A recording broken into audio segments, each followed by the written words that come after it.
Hello, we're Team 303. My name is Fortuna Vargas, and this is our mechanical verification 1. It's a little video of a robot. For our dimensions, in the left picture, as you can see, the height from the bottom of the rollerblade wheels to the half of the tire is 16 inches, and in the right picture, we have a 12-inch diameter, and as you can see, everything fits within it. For well's components, we have in the CAD design the tire, breadboard, Arduino, the battery, the solenoid in the left picture, and in the right picture we have the pneumatic tubing, servo motor, piston, and rollerblade wheels.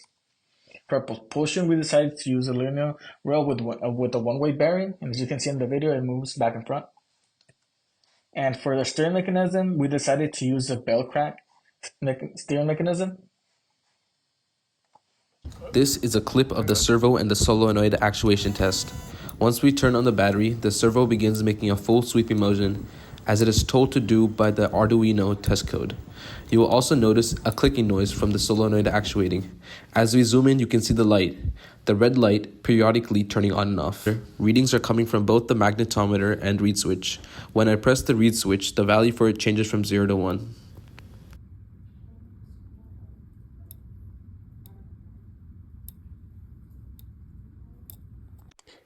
Hello, my name is Diego Martinez, and here you can see what our circuit board looks like with all of our elements in place. And here we can see what our Tinkercad looks like with all of the elements, including our solenoids, servos, batteries, switches, power sources, and the wiring diagrams that accompany them.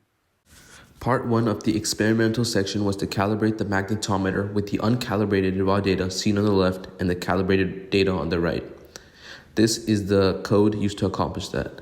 For part 2A, in order to measure the noise and drift of the magnetometer, I sampled 0, 90, and 180 degrees. With MATLAB, I calculated the average and standard deviation as seen on the left side.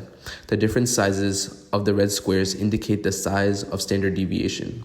On the right side is a graph of the magnetometer drift. While the values seem to fluctuate significantly, looking at the y-axis, the change is only between 5 degrees, which is a great result. This is the code used to accomplish both graphs. Lastly is a graph of the servo position accuracy. The actual angle measured closely mirrors the reference angle of the servo. This is the pseudocode. For the setup portion, we're going to initiate all of our variables and set the pins. We also set our calibration values for the magnetometer here. And as for the loop, we say that if the firing pin is high, then select the position, velocity, and time at that moment, and to output to the serial monitor, which displays the robot's impulse.